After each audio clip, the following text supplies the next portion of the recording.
Courtney leaned into rolling with the bigger opponent. And again, most people do not like that. For me, it's a love-hate. Part of me loves doing that, and the other part of me hates doing that. Because you know the direction the roll's going to go before the roll starts. And it's uncomfortable. It's uncomfortable. It's deliberate discomfort. That builds resilience. She probably doesn't roll with people as big as me. And so, she wanted me to give her kind of a tough time. So I put her in these awkward, uncomfortable positions and just held them. And it's very, and I've been put in these positions when you have both your arms trapped above your head and there's somebody on top of you that is bigger, stronger, and more technical. You have to calm yourself down because it can be very panic inducing. Because there's really not a lot you can do. Welcome to the EQ Gangster podcast, where you will learn practical tools to grow your mental and emotional health and intelligence to be the best version of yourself, both at work and at home. It is real, raw, and transformational. The journey of emotional growth isn't easy, but it's worth it. I believe in you.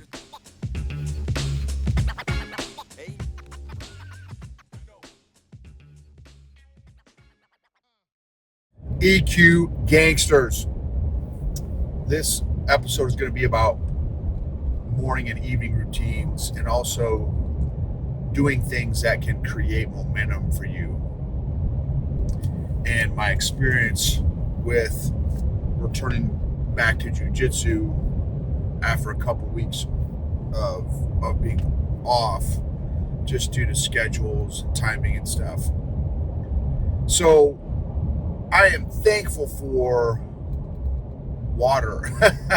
Water, if you follow me on LinkedIn, our water was out for 4 days because some wiring in our well was faulty and had shorted. But it took 4 days to figure out where the short was. It was buried. The wire was buried in the dirt, so we never saw anything visually from the initial inspection. So I'm thankful for water. I'm thankful for subject matter experts. I'm thankful for family and friends. I'm thankful for being in a country that still honors freedoms. I'm thankful for flexibility. I'm thankful for resources. I'm thankful for people with strengths that I don't have. I'm thankful for people that have strengths that are way more developed than mine, that are in my same gifting, that I can learn from and grow from. I'm thankful for challenges and struggles. I'm thankful for other people that do jiu-jitsu. I'm thankful for great training partners. I'm thankful for families that take growth seriously. I'm thankful for leaders that take growth seriously. I'm thankful for people that are and remain teachable regardless of how good they are at their craft. They're always learning. One of the reasons why I love jiu-jitsu, you can always be learning. Always be learning. ABL, always be learning. And then ABT, always be teaching. Always be learning, always be teaching. So the morning routine is finally getting dialed in for me. And it has been a game changer. So many of you know my wife has been walking every day for probably 4 years, and really twice a day. She walks in the morning and in the evening. I just started walking. I'm probably about maybe 90 days in, daily walking.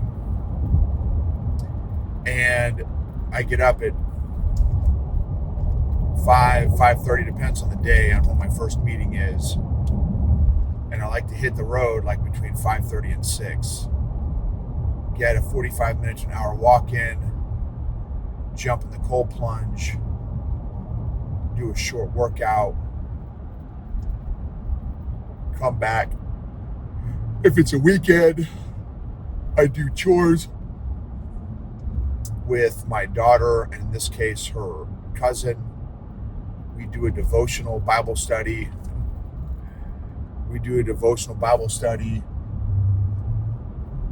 While we're feeding the cattle.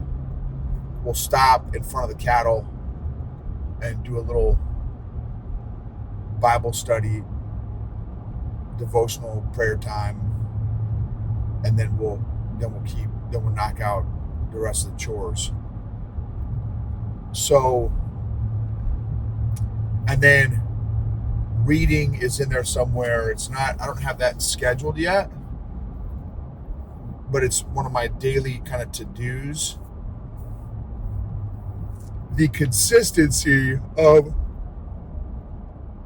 the morning walks, the cold plunges, the lifting. I'm lifting about 4 to 5 days a week, has created some awesome momentum. And I'm starting to get back into journaling, and I need to spend some more time doing my Bible studies and my QT with the Lord, which is also picked back up, and it's already making a tremendous difference. The power of having a consistent morning routine and evening routine. My evening routine is not as dialed in as my morning routine, and it shows. I'm wanting to get my evening routine as dialed in as my morning routine. I just haven't yet. So that's an area for me to continue to grow in. The power of 90 days of walking every morning, and the cold plunging and the working out.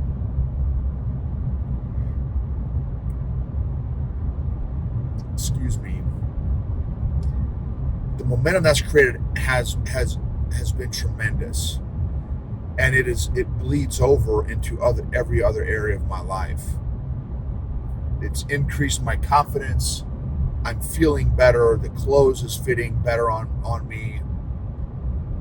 I feel stronger today doing jiu-jitsu. So that's the thing I gotta work out, is I gotta figure out when I'm gonna do my jiu-jitsu, because my work schedule, my business schedule has picked up. So, there's no jiu-jitsu gyms that are close to me that roll kind of how I roll. And so I've got to drive 45 minutes to an hour to get jiu-jitsu in. So, which can pose just some scheduling challenges and that kind of thing. So today was my first day back in a couple weeks in jiu-jitsu because of my busy work schedule.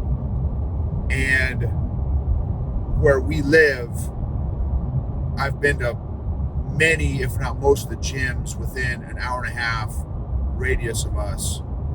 And there's just not very many folks that like to roll on a Saturday for some reason, which is a bummer for me, since I've been so busy during the week. I haven't been able to roll during the week. And I know there's some great classes during the week. It's just I wish there would be some folks that like to roll on the weekends too. And drove an hour to this gym, thought there'd be a bunch of folks. There wasn't. There were 2 people, though, that were there. A guy named Michael, who's been rolling since 2019, but off and on. So he's still a white belt, but I will tell you, he rolls more like a blue belt. So he's either a high-level white belt or a low-level blue belt in terms of how he rolled. He was very good, very good. In fact, he caught me in a legit triangle. His triangle setup was beautiful.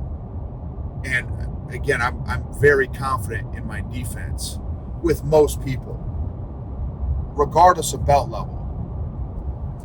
And he legit got me in a great setup that led to a triangle. Fortunately, I was able to pressure pass my way out of that said triangle, but he legit got me in one. It was beautiful. And then, and he's 27. And the other thing I love about jiu-jitsu is just I love asking where people, what they do for a living, because it's such a mix. So Michael, 27, works in a warehouse.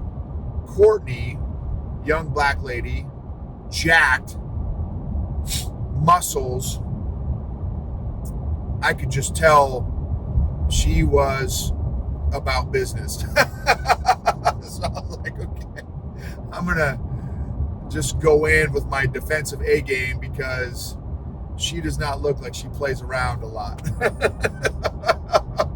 And I was right. Courtney, she's very early 30s. I think 30, 31, 32, somewhere in that range. Super young lady, and every bit beast mode. She was no joke. And a leg locker, and I'm that's an area that I'm also tremendously weak in. She snatched me up in a leg lock, and fortunately, I was able to wiggle my way out of it. But so then I knew, okay, I gotta hopefully prevent her leg locks going forward. But here's something I appreciate about Courtney. I talk about this periodically: deliberate discomfort. So my initial roles, in fact, it was so much fun. I caught up with one of my classmates, big Anthony Randall. He runs a big leadership consulting business named Vanguard, and he certifies coaches and stuff. He's got a great business, great team. He also does jiu-jitsu, and he and I have been homies for 30 some years. We were lieutenants together in the 82nd Airborne Division, and he went on to have a crazy successful career in the military, and then now his own company. And so, and just an awesome family. Anyway, he loves jiu-jitsu as much as I do. Because we hadn't caught up in years, and half the conversation was about his family, about our families, and then the other half was about jiu-jitsu. We didn't even get to talk shop because it was all jiu-jitsu. And as a older jiu-jitsu guy, I've it's just different. It's different than learning how to roll when you're 16 or 20 or 30. It's just different. And so, the first, again, I say this quite a bit too, the first 8 years of my jiu-jitsu career, I've always started on my back or in a weak position because I'm bigger than most people. And so I did that today. Came in, roll with Michael, let him work his offense, and I just like to kind of feel where people are at with their EQ, with their emotional intelligence, and also with their skill level. There are some people in jiu-jitsu that have to win or their ego is going to get affected, and it's going to cause them to go into that panic state, fight state. They're going to roll spazzy and then be dangerous for both themselves and potentially me. And so I like to do a quick assessment during that first roll of those areas, their skill level and their emotional intelligence. And so, boom. So then I roll with Courtney, right? And so, Courtney, very strong, very athletic, very technical. And same thing with Michael, both of them. Well, after that first roll, then the second time we rolled, because we just did like a rotation. There were 6-minute rolls. So I started rolling with Courtney, 6 minutes. Then I rolled with Michael. Then they rolled. with each other, and then I sat out, and then it was, there's always someone sitting out. So that second roll with each of them, I just turned it up a little bit, just one little notch. Not, it didn't go full gorilla mode, but just, I swept them and got it down in a position, and then anyway, continued on. But anyway, by the third or fourth roll, Courtney's like, "Hey, sir, can you go full bore on me, full speed?" And I'm like, "No, I can't. Physically, I just physically can't. But also, I don't ever want to hurt anybody, because again, I'm even though she's a big, strong girl, I was still bigger than her, probably by, I have no idea, probably 60, 70 pounds. And she was very strong. And so, anyway, but she asked me to pick it up a little bit, and so I did. And here's what I love about Courtney. A couple things. One, in between rounds, once she realized, okay, he's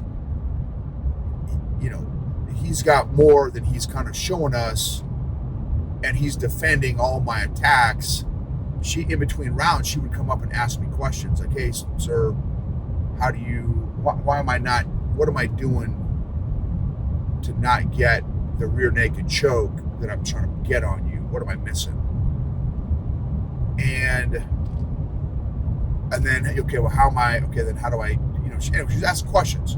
Love that. Love hungry, right? Hungry. I love that. And then the other thing that I love is when she's like, "Hey, sir, bring it. Like, give me all you got." And again, I didn't give her all I got, but I did pick it up a little bit with her. And then I asked her, I'm like, "Hey, what, if you don't mind me asking, Courtney, what do you do?" And she said, "I'm a corrections officer." And I'm like, okay, now I see, she does this for real. Like, for real. I just do this for PT. I mean, obviously, if I ever needed to use it, I would have it, but I mean, this is her job. And so now I'm like, okay, now I see why you want me to go a little harder. So it was great. It was awesome. But deliberate discomfort is my point. Back with Andy Reese. If you haven't heard that episode yet with Andy Reese, check that episode out. It is fire. He had some excerpts in Jason Van Camp's book, Deliberate Discomfort, which is also an awesome book. Deliberate Discomfort by Jason Van Camp. Andy Reese in there also, and Jason Van Camp, they talk about deliberate discomfort. That there's tremendous benefit and blessing in pursuing deliberate discomfort. And the fact that Courtney would pursue deliberate discomfort, because there was a when, it kind of seemed like our training partner Michael had kind of wanted to take a little break. I love to keep rolling, but I don't want to. As the big guy, you kind of got to pay attention, because not everyone likes to roll with the big guys. And so, but Courtney's like, "Hey, sir, can we roll?" I'm like, "Yeah, absolutely, let's go." Boom, roll's done. Folks are still sitting around. "Hey, sir, can you want to roll?" I'm like, "Absolutely." So, like, Courtney leaned into rolling with the bigger opponent. And again, most people do not like that. For me, it's a love-hate. Part of me loves doing that, and the other part of me hates doing that. Because you know the direction the roll's going to go before the roll starts. And so, and it's uncomfortable. It's uncomfortable. It's deliberate discomfort. That builds resilience. And listen, I put Courtney in some very uncomfortable, I would argue the most uncomfortable position in jiu-jitsu, which is mount. So I was on top, and one of the things that I like to do is scoop both arms up. And I don't even necessarily go for submissions. I just go for control. Because as an old guy, yes, can I finish people for sure? I mean, I say for sure. I've got one or two moves that I can do to finish somebody, but that's not. But that's it. I don't have like 18 moves that I could do with somebody. For me, against younger, stronger opponents, my tap, so to speak, my win is control. Can I control my opponent? And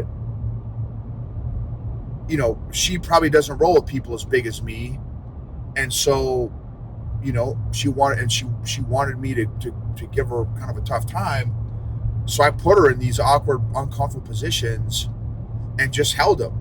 And it's very, and I've been put in these positions when you have both your arms trapped above your head and there's somebody on top of you that is bigger, stronger, and more technical. You have to calm yourself down, because it can be very panic inducing, because there's really not a lot you can do. And for those of y'all that watch Brazilian Jiu-Jitsu on TV or YouTube, Gordon Ryan does this move a lot. It's one of his favorite moves. He scoops up both arms and he just holds his opponents there. Now he's doing it at a world-class level. I'm doing it at a 50-year-old level. So, but I loved that she asked questions and that she leaned into discomfort. And so wanted to share both of those things today during this episode. Develop, establish, dial in your morning and evening routines and actively pursue deliberate discomfort to help build mental, emotional toughness and your resilience. Your emotional health and fitness is so worth the heavy lifting, the consistency, the habits, the discipline that you need to do to become the best version of who God created you to be. So worth it. Thank you for being a part of my journey and letting me be a part of your journey. Thank you for sharing, subscribing, commenting, reviewing. If there's an episode that resonated and you think a friend might benefit, would love it if you could share that episode with them too. Maybe encourage your friend or colleague or family member.